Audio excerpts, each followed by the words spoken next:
इस पे हमारे पार्टी में बिल्कुल डिस्कशन चल रही है। इन्विटेशंस तो आए हैं कि मुख्तलिफ इजलास से हम इलेक्शंस लड़े। साथ साथ ये भी राय है कि हमने तो हुकूमत बनाना है, तो हुकूमत बनाने के लिए हर एक सीट हमारे लिए कीमती है। तो ये डिबेट जो है हमारी पार्टी के अंदर चल रही है। जो भी पार्टी फैसला करेगा, जहाँ से हमें खड़ा करेंगे, इंशाल्लाह ताला हम वहाँ खड़े होने के लिए तैयार हैं। किससे मलिक साहब एक मलिक साहब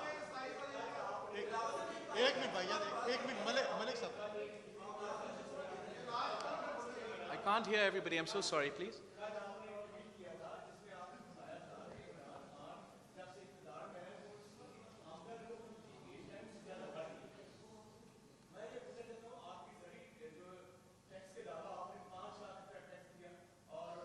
लेकिन आप ज़राए के अलावा क्यों कहते हो? मेरा जो ज़्यादातर इनकम है वो ज़राअत से आता है।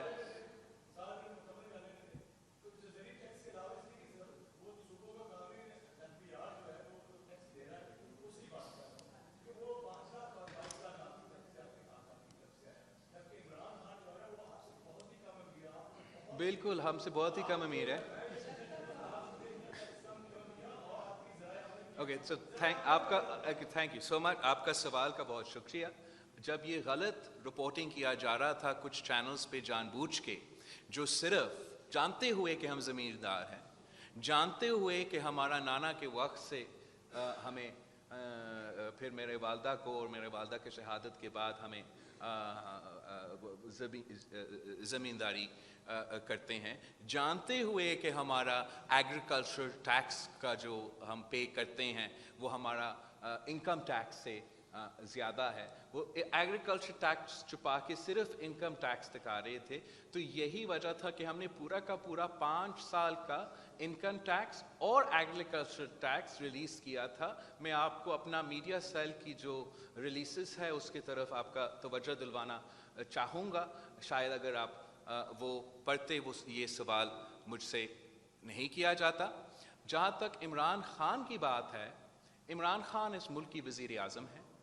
खान साहब अपनी पूरी ज़िंदगी हर किसी को चोर का इल्ज़ाम पे अपना सियासत को चमकाया है। वो इल्ज़ाम लगाता था कि जब दूसरे हुकूमत में आते हैं वो अमीर हो जाते हैं, और खान साहब ने तो तब्दीली ले आना था। खान साहब ने करप्शन को ख़त्म करना था। मगर खान साहब का एक दिन में मुनाफिकत सामने आया, झूठ सामने आया। एक तरफ फॉरेन फंडिंग केस का रिपोर्ट कि नॉन पाकिस्तानीज के दूसरे मुल्क की शहरी के बैरून मुल्क कंपनीज जो कि अजीब अजीब कंपनीज हैं, कहीं कोई इराक में अमेरिकन को सपोर्ट कर रहे थे, तो कहीं वो जो आरिफ नकवी का अबराज ग्रुप को जो मसले हैं, जो करप्शन के इल्ज़ाम हैं, पता चला उसी करप्शन का जो पैसा है वो पीटीआई को चला रहा है।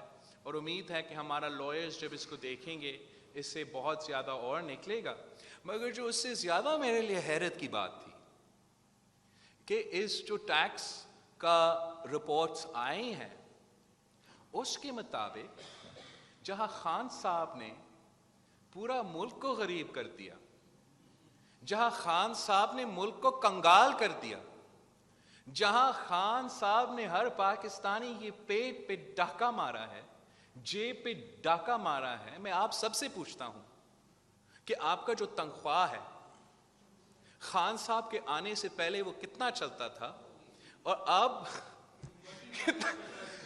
कितना चल रहा है?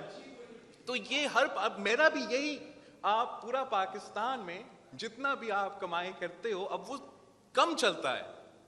खान साहब इस मुल्क का वाहिद आदमी है, वाहिद आदमी है हमारा वज़ीर आज़म जो गरीब नहीं अमीर हुआ है, जो खुद कहता था मेरे पास कुछ नहीं है, मैं अपने क्रिकेट के खिलौने बेच कर गुजारा कर रहा हूं। पता नहीं वजीर आजम बन के कौन से बिजनेस है, ऐसे कैसे कमाल है, ऐसे कैसे जादू का चरी है कि 58 टाइम्स मतलब 5800% का इजाफा खान साहब के इनकम में हुआ है। खान साहब खुद अमीर हो चुका है और मुल्क गरीब हो चुका है। इस पे मेरा ख्याल में हमें पाकिस्तान के अवाम को बताना पड़ेगा।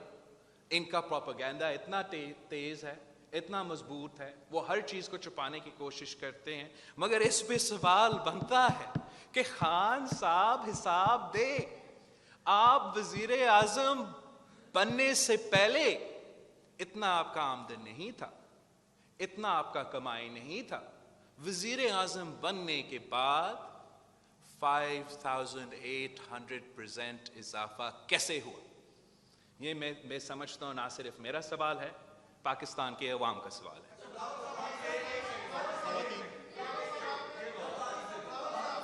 एक खवातीन की तरफ, फिर हम आपकी तरफ। उसके बाद आप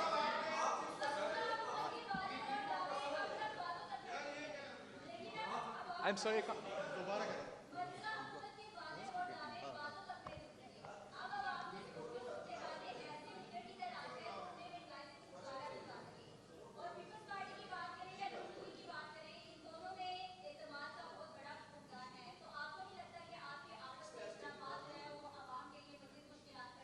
देखो, आपस के इख्तलाफात तो सियासी जमातों में होते हैं, और एक बुनियादी वजह यह है कि जैसे भी अपने अपने सियासत करे, हर किसी जमात का अपना माजी है, अपना तारीख है, अपना मंशूर है और अपना नज़रिया है। तो जहाँ तक महंगाई का मुकाबला करना है, पाकिस्तान पीपल्स पार्टी ने पहले भी ये करके दिखाया है। पाकिस्तान पीपल्स पार्टी ने इतना दूर, you don't have to go that far in history. In the 2008 to 2013 government, we inherited तब तक जो हाईएस्ट मुल्क में महंगाई की शरह थे, और उसको पे हम काबू आए। इसके बावजूद कि दुनिया भर में फाइनेंशियल क्राइसिस था, दुनिया भर में जब फाइनेंशियल क्राइसिस था, हमने तनख्वाह में 100% इजाफा किया। जब दुनिया भर में फाइनेंशियल क्राइसिस था, पाकिस्तान में हमने पेंशन्स में 100% इजाफा किया। जब दुनिया भर में मुआशी बहरान था, लोग अपने बजट्स के कटौती कर रहे थे, हमने इनकलाबी बेनज़ीर इनकम सपोर्ट प्रोग्राम ला के ये इंश्योर किया कि हमारे गरीब तरीन औरतों के पास इस मुश्किल मुआशी हालात में माली मदद पहुँचे। हमने पाकिस्तान की ज़राई मईशत जो कि उस वक्त बिल्कुल बैठ चुकी थी, आपको याद होगा आटा के लिए कतारें लगते थे, हम बाहर से अपना चावल मंगाते थे, अपना चीनी मंगाते थे। पाकिस्तान पीपल्स पार्टी ने 1 साल के अंदर ही अंदर पाकिस्तान की ज़राई का जो हमारा चीज़ें हैं उनको एक्सपोर्ट करने की शुरू कर दिया। हम अपना चावल बेचने शुरू कर दिया मुल्क के बाहर। मतलब कि पाकिस्तान के जो फसल काश्त हो रहा था, बाहर से मंगाने के बावजूद इधर से हम बाहर बेच रहे थे। हमें पाकिस्तान के अंदर में फोकस करना है, हमारा जो सबसे निचले तबका है उसके साथ देना है, और इंशाअल्लाह ताला आज का जो मुआशी बहरान है इससे भी हम निकाल सकते हैं। इस तरह से